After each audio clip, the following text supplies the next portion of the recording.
first, when we just got started, creating our values from day one, making them really deep in the company, and then turning that into kind of a mission statement, which is what our mission statement is: to be living proof you can win in business while being human first.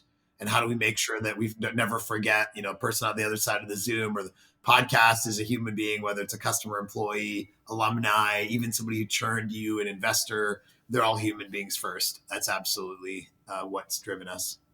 And how'd you define those values? Did you define them? Yeah, it's a great question. It's interesting because I feel like one of the mistakes people make is not making it personal, and thinking that they just need to look at what other companies are doing. So for me, it was, what do I care about? And I think at the end of the day, the CEO, founder, it's like it's that what you care about is like the DNA of the company. Eventually, everyone that you hire cares about that. So we have 5 values: golden rule, treat people the way you want to be treated; success for all, drive success for all our stakeholders; childlike joy, bring the kid new to work every day; shoshin, which is a Japanese word for beginner's mind; and stay thirsty, my friends, which is definitely a copyright violation from a Dos Equis commercial, all about internal drive. And so we've got these 5 values. They're kind of quirky, and they're like ours. Very memorable. Very They're memorable. my values, like my life too. So it's actually, I think that's what I tell CEOs is the only way to have good culture is make it something you truly care about. If you make it like, oh, I read a blog post from somebody else, it's going to be a total sham.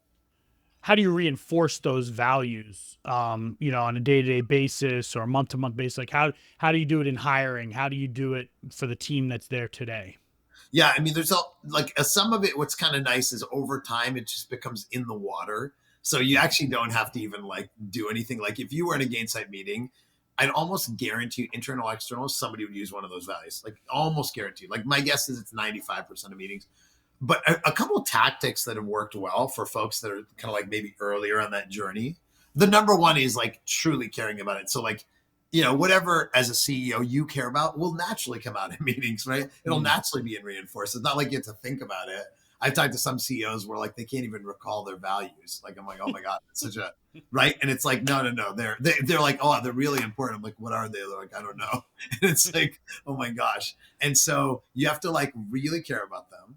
And then a couple of things I think that are really helpful. Number one, obviously in your employee onboarding, like when I do we have employee onboarding, probably everyone does the same thing. Different people come present and all that, right? And mine is 100% of our values and culture. That's all. I don't have anything else.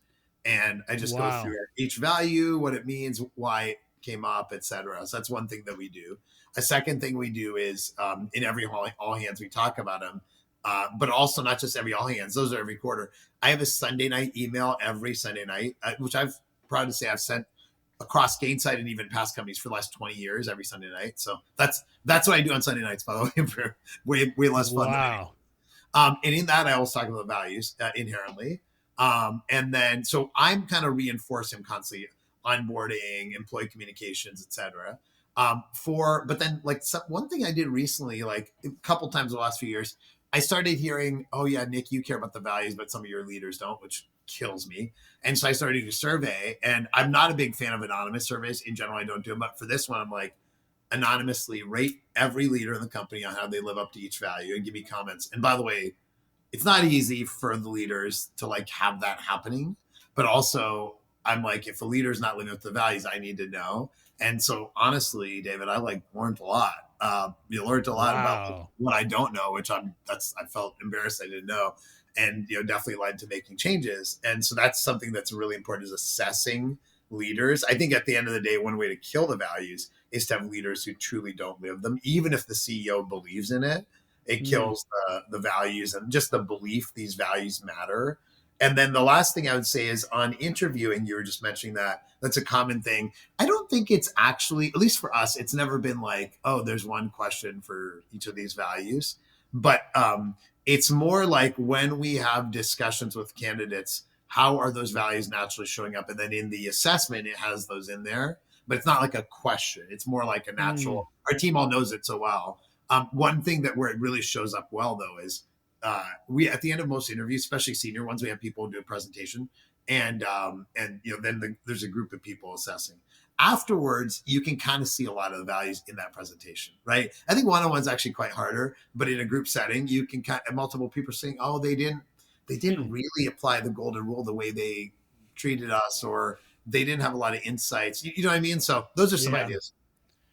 Wow. That anonymous survey on the leaders, that's a I like that though. I like that a It's lot interesting. I because don't think all my leaders loved it, to be totally honest with you, but I think it's the right thing to do. So yeah, yeah. Wow. Well, it's because at the scale that you're at, it is impossible to know everything that's happened. I it's mean, so hard. We're like more than 1,000 people. I'm like, how do I?